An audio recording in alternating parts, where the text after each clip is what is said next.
Hello, good people. Welcome to our show. Today we discuss about SEO growth, how you can create your strategy, how you can get results, high ranking positions, and cover sales funnel. I am so excited to discuss this topic with Vlad Cristea. How are you? All good, all good. Happy to be here. Thanks for having me. Yeah, it's a big pleasure. I'm excited to learn more about that because, I often get this issue with covering sales funnel because, sometimes websites can get huge traffic and they can't convert because it's not related to their products. Today, it's very important, to get less but quality traffic that will actually sell your Yeah. products. Before we start, just tell more about your experience, background, and we have a sponsor today, Ahrefs, SEO tools and resources to grow your search traffic. If you know this tool, you can share your insights about that. Yeah, love Ahrefs, love SEM Rush. I use that a lot. So Mhm. then, I mean, Ahrefs is the sponsor. So yeah, go Ahrefs. I basically love them all, and you can get if you can afford it and use multiple tools, which we do. Mhm. It's good to use like all the range. You're gonna get a little bit. You'll see this some discrepancies. You know what I mean. Mhm. Yeah. And it's always good to have the more insight you can get on a market. It's perfect. Now about me, um my name is Vlad Cristea, right? I've been doing a lot of digital marketing for the past, I think it's 15. I'm getting old. I used to say Mhm. like 8 or 10 years, but now it's I'm going into the 15 years, so no Mhm. gray hair yet, but there you go. And so I started out I started out in SEO, doing freelance projects and things of that nature. And since then, I've created a digital marketing agency. It used to be called Brandion Agency, and now it's called Brandziba. Mhm. And we help clients get more online exposure and get more revenue. Basically, Mhm. that's the KPI usually. So Mhm. yeah, happy to be here, and let's get into it. Awesome. Awesome, awesome. Okay, let's start from my first question.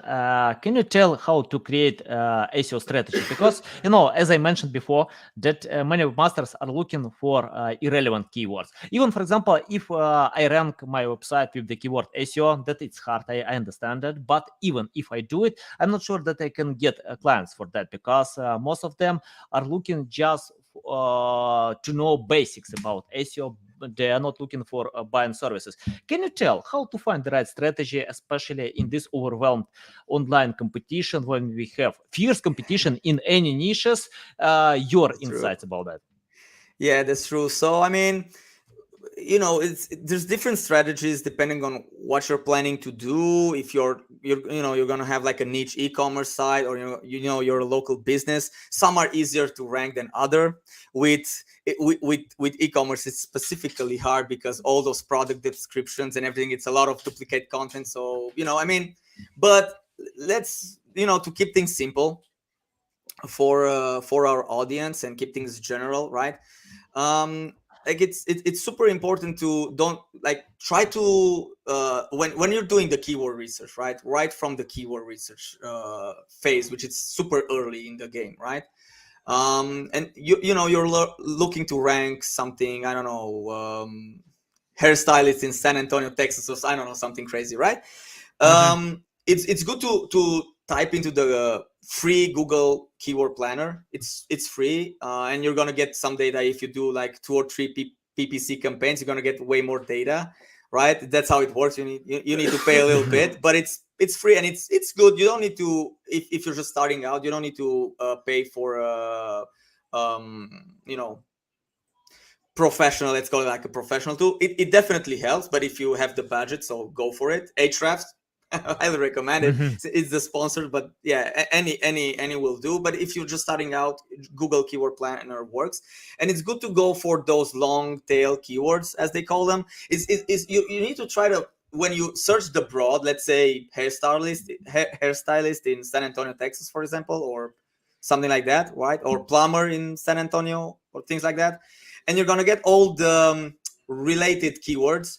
Try to think about, like, when somebody's searching that, is it like intentional, like they want to buy, they're ready to buy, or is it more on the, I'm trying to learn more about it type of thing? So for example, if I search for something like iPhone 12, you Mm-hmm. know it could mean anything. It could mean that I want to know about it, I want to know the price. It could mean that.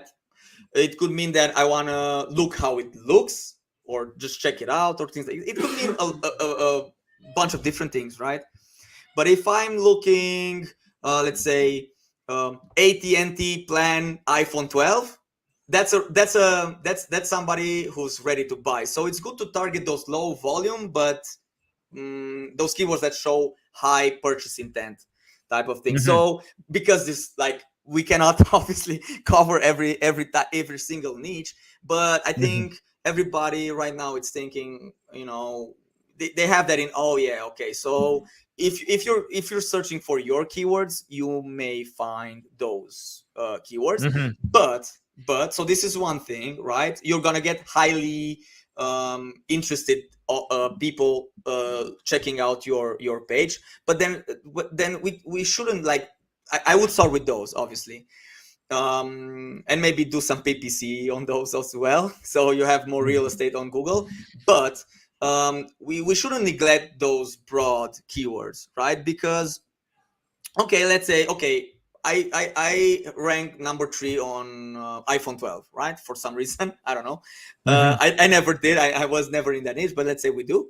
Um, but if we have like a super, like a high quality article on that, so we shouldn't rank with the product. Instead, we should rank with like a content that provides value in some way. Let's say we get like 1,000 people, because those are super high volume, right? So let's say we get like 1,000 people on our website. Maybe, from, we're not gonna have like high conversions, but we're still gonna get some purchase because we provided value. They will be inclined to maybe join the newsletter for email marketing campaigns and things like that. They may find it super helpful and just buy right ahead, and because we can grow like our brand that way. So, all the keywords are good. It's just it matters, like, okay, I'm ranking for this keyword, but with what landing? Is it like a keyword that's for somebody who's looking for more information? Then I definitely should be providing value and information.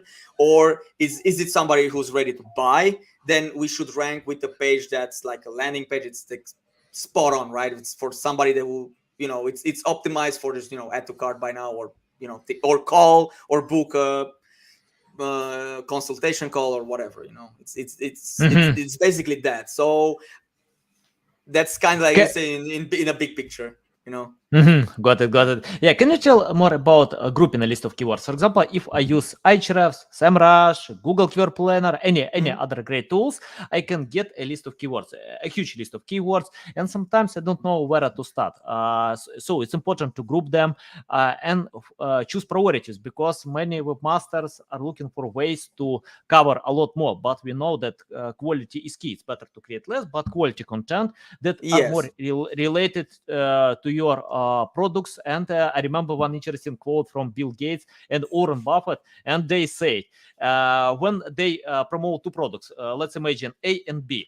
No, if A products can sell 2 times more than B, why they Yeah. need to waste their time with product B? They double their energy to promote product A, to get more insights. And I Yes. see the same with many websites. They're looking for ways to get traffic for almost all niches. But if you cover just one product, even if you have 1,000 products, you can sell a lot more with that. Can you tell about grouping and choosing priorities?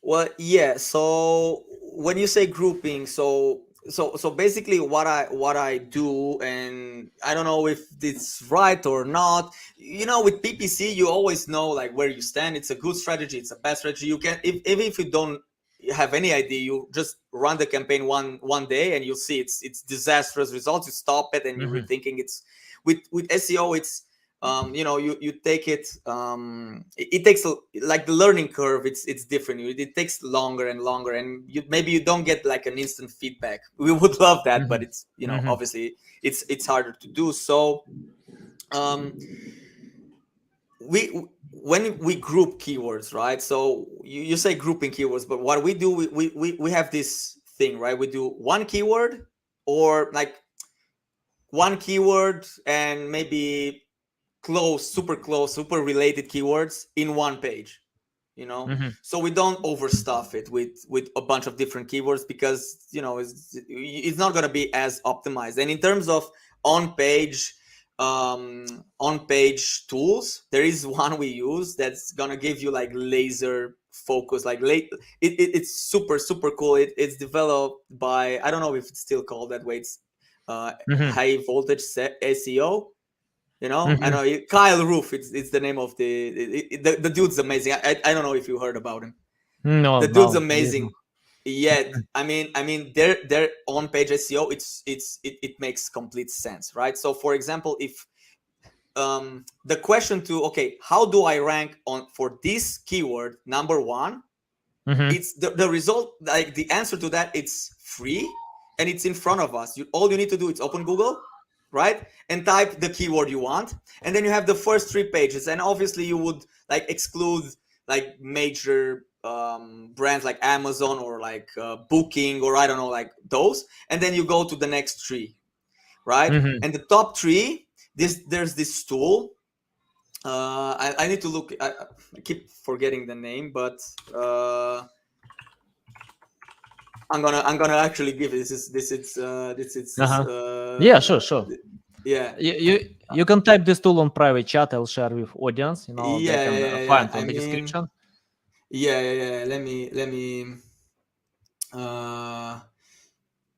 because I have it on. Yeah, it's made by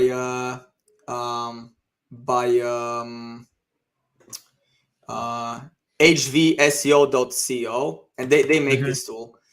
And it helps to group a list of keywords, if I understand. Yeah.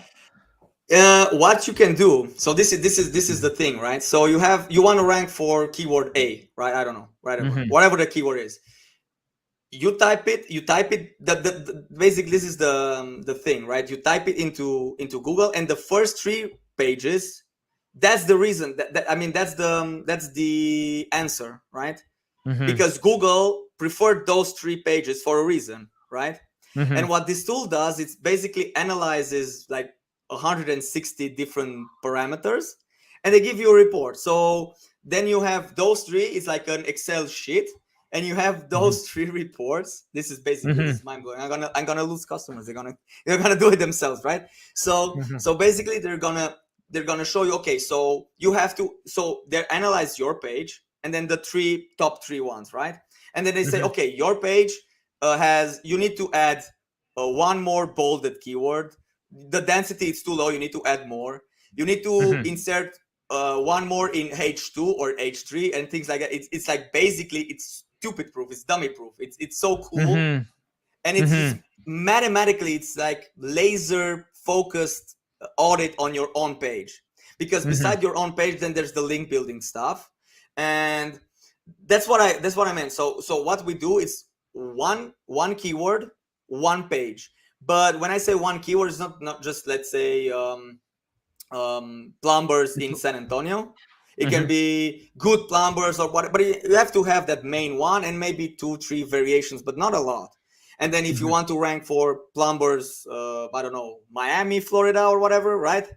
Then you do a separate page. And so 1 keyword, 1 page. That's how you group them, and then try to group them by intent, right? Don't group like it goes to what I said previously, right? You try to group those long keywords if it's possible. You need to do it in a way that's organic and natural, and it makes sense. When you write the content, it needs to make sense for the human, because this is one ranking factor. Maybe nobody talks about it enough, right? The human factor.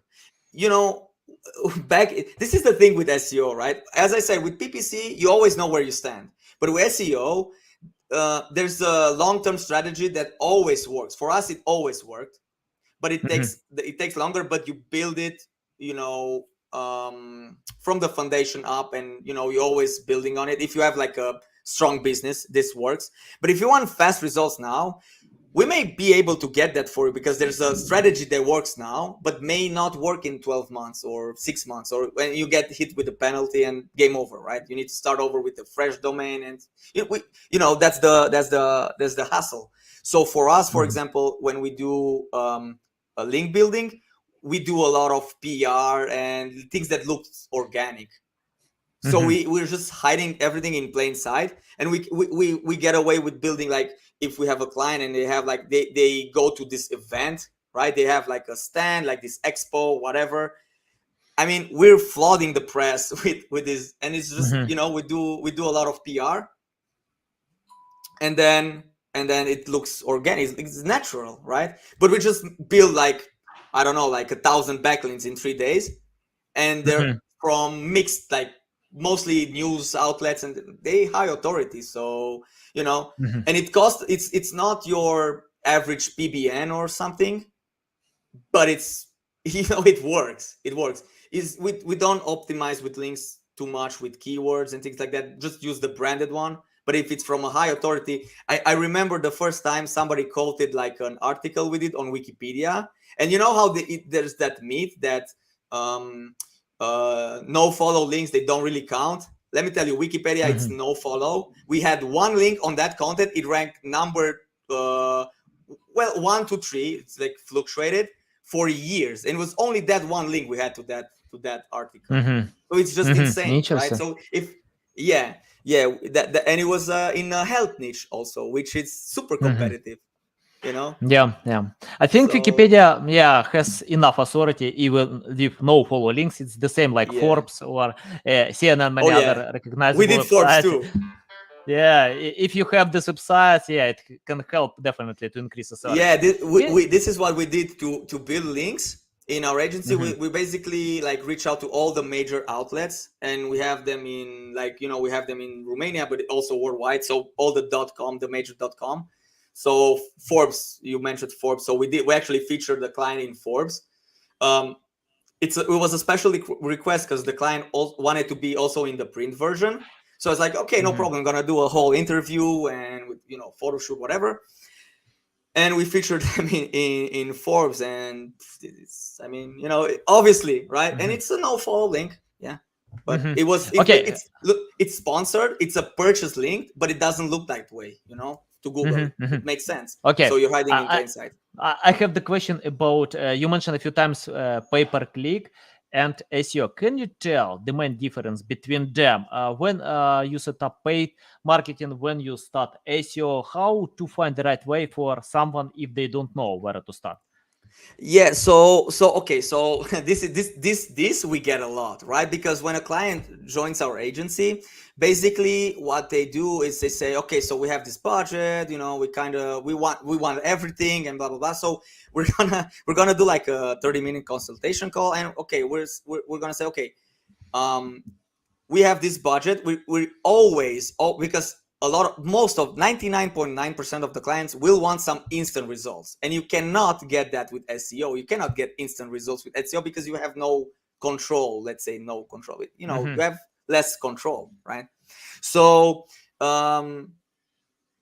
obviously, if they don't have a funnel, we have to create one for them, and have the landing and opt-in, or like a tripwire offer, whatever. It depends from niche to niche. With some you're more direct.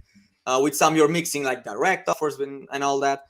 But if they want an instant result, you're gonna allocate some budget for some PPC, and that can based on what niche you're into. It can be Google, can be Facebook, can be TikTok nowadays. We also do TikTok, so and then you have a long-term strategy, and you do that with SEO, because SEO, look, SEO, it's great, right? It's organic. It's the way, like, okay, the number one way to get clients is referrals. Nobody can crush that, but maybe so you have referrals, have some influencer and SEO. Influencer and SEO, it's kind of like it depends on the influencer, I guess, right? But SEO, it's the king, because they searched it, they found it, and they get to you like organically. It's not like an ad. It doesn't say ad anywhere.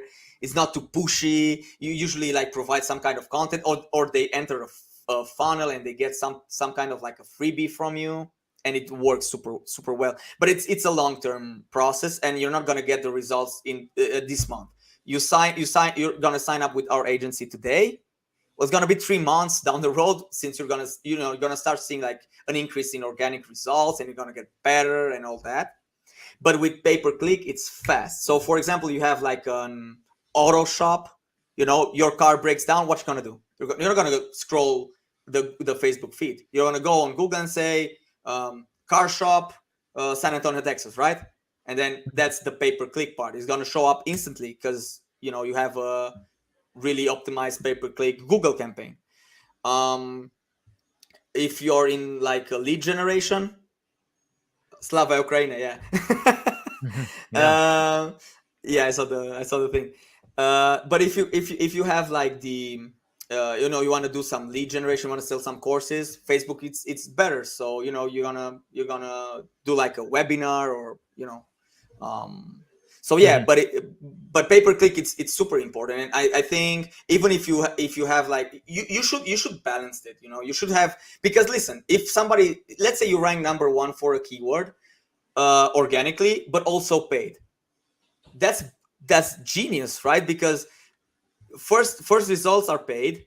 A lot of people, maybe 80%, will just scroll past those results, and they won't even see them, right? Mhm. But you rank organically number one or two or three, so you have that real estate. But for those who click the ad, you have that real estate. And if they click and they leave, you should at least have a pay-per-click, right, retargeting campaign on Facebook and Google. So hey, come back. Maybe I got distracted for a minute, I closed down accidentally, but I like your Mhm. stuff. But now I don't remember your brand, because it's my first interaction. I don't remember your brand. It's my first interaction. Mhm. So it's good to have it. So they work really really well together. So I mean, you should have like a long-term strategy with SEO, but I think also some pay-per-click, at least at the minimum, at least you should have that. Mhm. Okay, got it.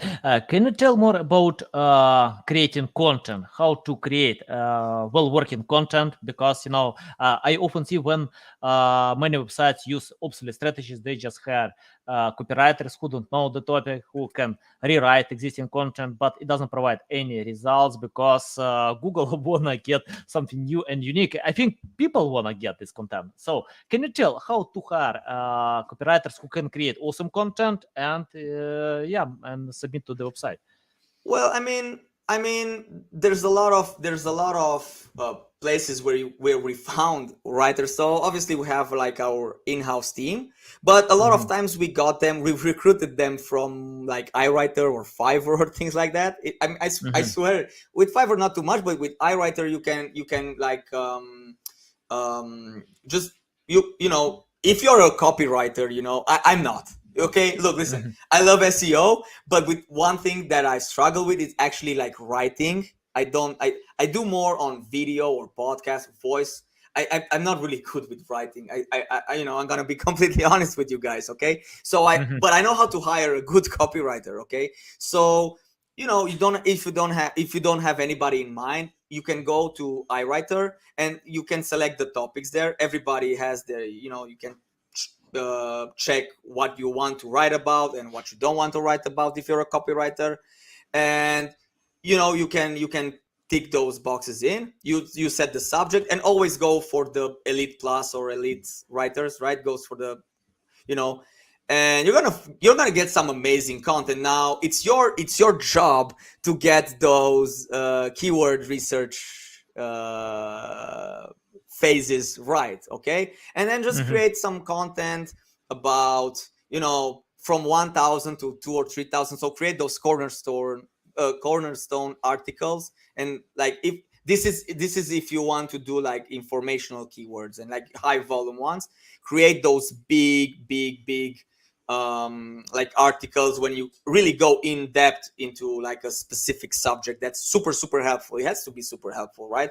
Because I've mentioned the human factor, right? So if somebody clicks on your ad, or this is for both pay-per-click ads or SEO results, if they click on it but they don't do anything, they just maybe leave after 2 seconds, then Google will be like, this is maybe not the right thing to put in front of people, because obviously a lot of them just, they bounce. So you need to make it interesting. You need to keep it like, you have to format it in a way that, and there's the copyright is, if you're specific, they want to, you want to create like an engaging article about this, and please talk about this and that, or look, if you're an expert, it definitely helps. If you're an expert on something, this is what I do if I want to just talk, when I talk about things that I know way better than the copywriter, because I'm the expert, right? I write it myself, but it's gonna be like a shitty article. I'm not gonna lie, and I just give it for proofreading and just make it pretty. But the information and the stuff, it's from me. It's high value, but the way it's written, it's the copywriter. So you can do that also. So, but if you have no idea about that subject, so let's say we have a client. I don't know about beauty and makeup. I'm not wearing any, so how would I? But I find a copywriter that does, and I really do those keyword researches, and make them use that long tail and have something like 5 things on how to, I don't know anything about makeup. I can't even make up a fake title, right? But just if they need to go in depth and be really like provide a lot of value, it's important, and it has to be the right length too. So between 1,000 to 2,000, whatever, but it has, and it has to be not boring, right? So you have to keep reading till the end, and they will rank. Hit it with some links, maybe like a press release or like some high quality PBNs.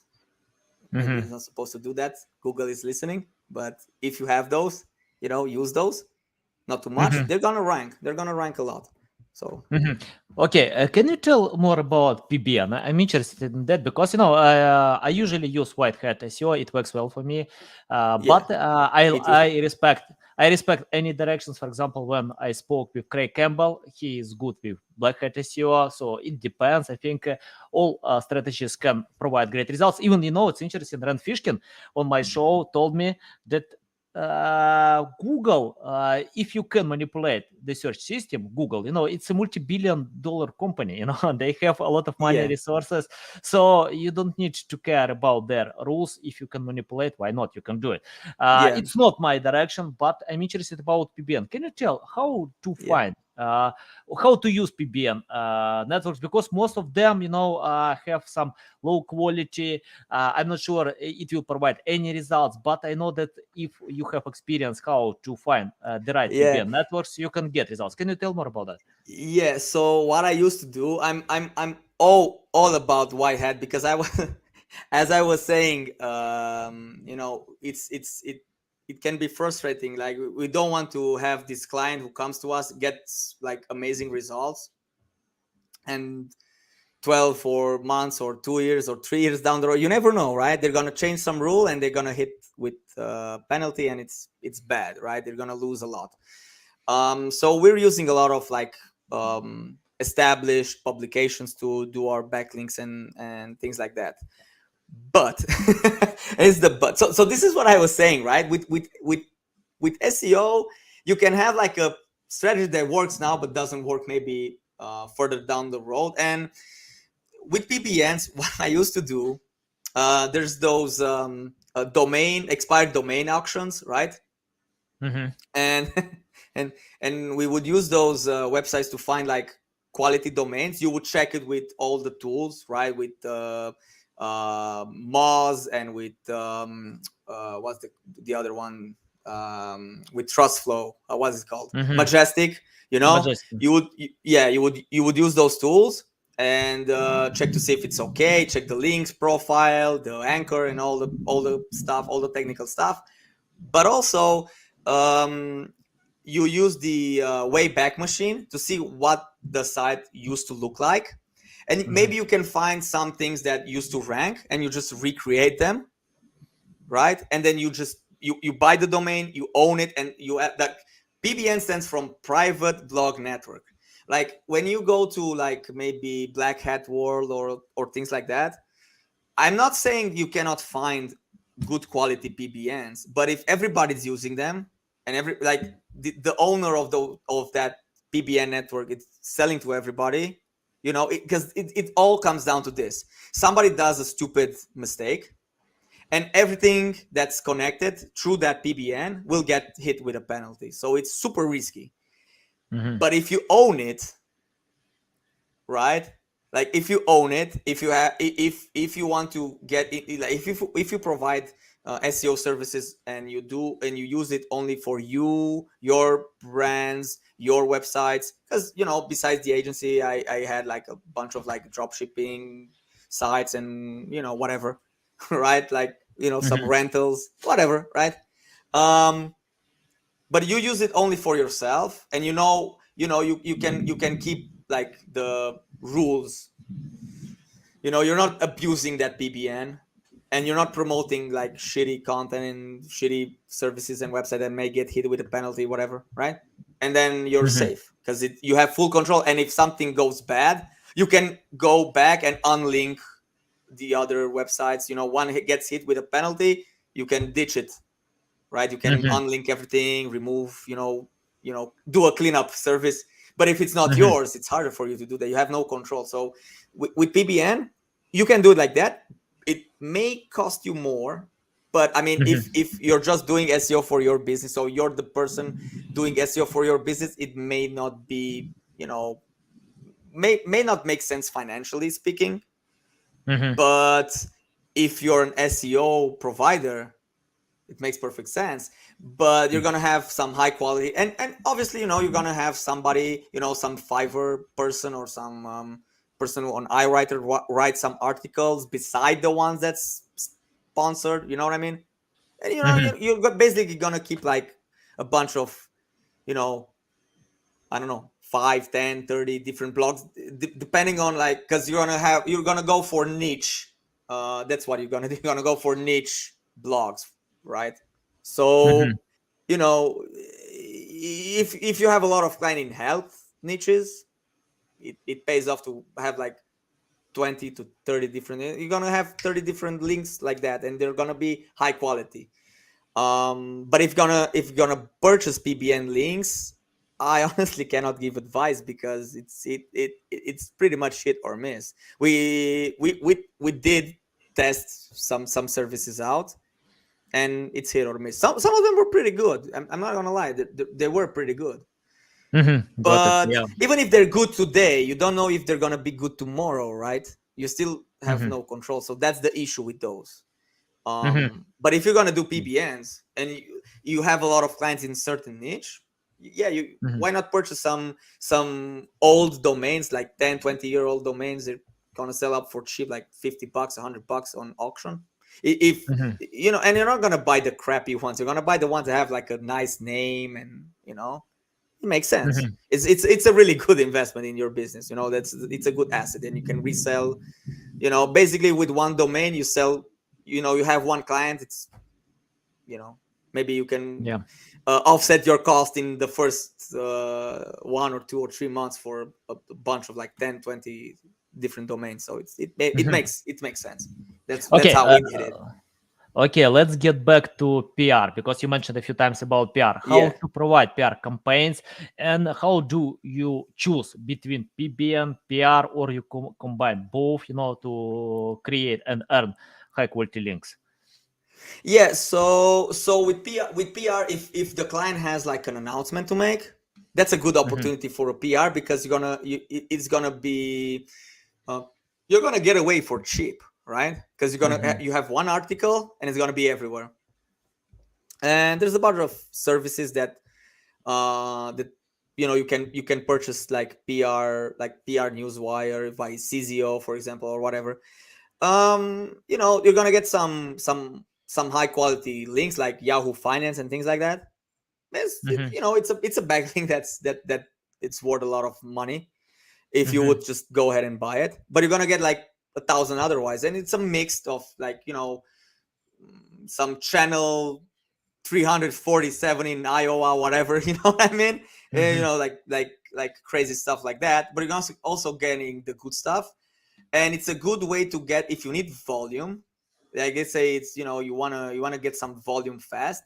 If they announce like a change of name or like a campaign, or they have like a big announcement, something that could make the news, you just do like I would just do it like that. And if they need volume, and then we do like advertorials and things like that every now and then, just to keep things going. So not like a major press release, but things like that for backlinks. And PBN, we use PBN when it's niche stuff, right? So if you have a lot of clients, or you're targeting clients in like restaurant business, and you have like 20 or 30 PBNs on restaurants, you drip feed some content there, and get for relevancy, niche relevancy, or whatever, you know what I mean. So that's kind of how we combine them. It's good to use the PR blast. If you need like you need volume, you just say, oh, client X just opened a new location and blah blah blah blah blah, and you just blast it everywhere, and it's like you get just 1,000 different links in like 1 week. So that's cool, right? For authority, and you get some high authority ones as well, like ABC and CBS, stuff like that. There's a lot of like subdomains of those, not the main one, but a lot of subdomains. But hey, some of them, domain authority 30, 40, 50, 70, it adds up. So, and they're not spammy, because this is what they do all day. So they're hiding in plain sight. It's super safe to use. We never got a penalty for those, because it's news. Google will never penalize those sites. It's news. Okay, got it.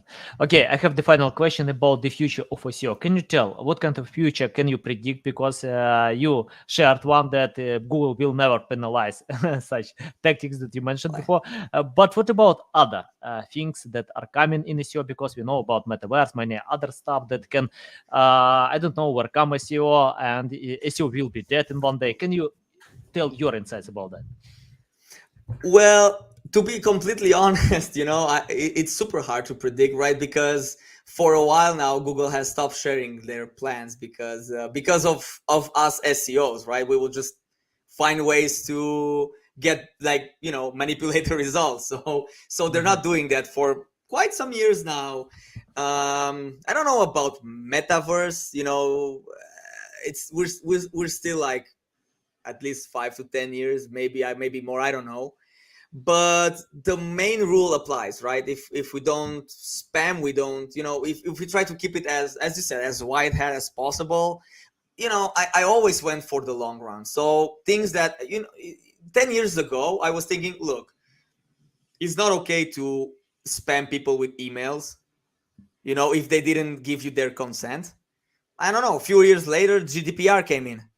We did that beforehand, because it's not, just use, if you're using common sense, you will, I swear to God, we never got penalized. We tried to, and we never got to get, like, because we just don't do things that are super dangerous. And like, even if we do things like you call them like PBNs, call them like a little black hat, even doing PR, it's black hat if you think about it, because it's against Google terms of services to purchase any link. So you purchase a press release, it's against Google terms of service, right? I don't know. So, but if you're doing the things that in a safe way, right? Of course, PR, it's not free. You have to pay for that service. Everybody knows that, even Google, and they're not gonna like derank CBS News, because I mean, come on, they cannot do that, because it brings a lot of traffic and people want to see that website. So if you're using like established websites, so don't get links from like, I don't know, a website that may not be here tomorrow. They may do a lot of stupid stuff, right? Spam it, or and if you mix it with some quality websites, throw in some like super high authority website as well. If you have links from like we have from Yahoo Finance or CBS or things like that, even if we do something stupid, Google look at us and say, okay, this brand, it's okay. They messed up here, but I don't think it was on even if it was, I don't think it was on purpose. We trust these guys. They're cool. They've been along for a while. So when they're not gonna hit us with a penalty, and they won't hit us, our clients, with a penalty, because we always have those super high authority. They are expensive, right? But it's worth it because you can get away with stuff. But so this is what we have been doing for the past like 10-15 years. Never had a penalty. We never had a unhappy client, because we try to think long term. And if we use common sense and the things are okay, it's not gonna happen. I don't know what's gonna be, but definitely if you keep things relevant, if you keep things on the common sense side of things, I don't think you're gonna have any problems. And maybe as a prediction, I think it has to be with voice more than metaverse. I think voice, it's getting better and better. And if voice becomes a thing, it's gonna be it's gonna be crazy. Because if you take the phone and say, Google, take me to, I don't know, or take me to the best restaurant nearby, and they just add it to your map in your car, and you just drive it there. So it's not gonna be 3 positions, it's gonna be 1. So it's not gonna be 10 organic and 3 paid. It's gonna be 1. So that's gonna be tough. But and voice, it's getting, look, with all the podcasts and everything, I think voice, it's if it's one prediction, it's voice. So we actually make all the websites usable. I don't know the word, maybe I'm missing the word, but make the website friendly for people that cannot see, for example. So to be able to navigate it by voice, there's tools that you can test. You can test your site. If they basically read it back to you, what it says and everything, when you try to navigate it with your mouse and everything. And yeah. So if your site is like that, it means it's pretty optimized for voice. But if it's not, you can work on that. With WordPress website, that's super easy to do. So yeah, I'm thinking voice. Metaverse, I don't know. I do invest in crypto and all that, but I don't know where we are in terms of we're gonna we need to rank in Metaverse. I don't know, and we're still ranking on Google, so I don't know. But with voice, definitely. Yeah, Vlad, it's a big pleasure. It's a big pleasure to get on my show, to learn from you. Tell our audience how they can reach out to you, learn more about you, follow you. Yeah, so our website, it's Branziba. So the name, I think you can see it, BRANZIBA, branziba.com. You can follow me. You can reach out to me, Vlad.Cristea. I can type it on Instagram, right? This is me on Instagram. But if this is the website, right? Let me type it in the chat. And if you have any questions, book a call. I'm happy to help you. I'm actually getting on a lot of those calls. So yeah, nice. I do a lot of consulting. Yeah. Okay, guys, you can find all these links in the description below. Listen us on Apple, Google, Spotify. Vlad, it's a big pleasure. Valuable insights, interesting experience, different way of promotion. So yeah, okay, guys, listen us on Apple, Google, Spotify, and see you next time. Take care.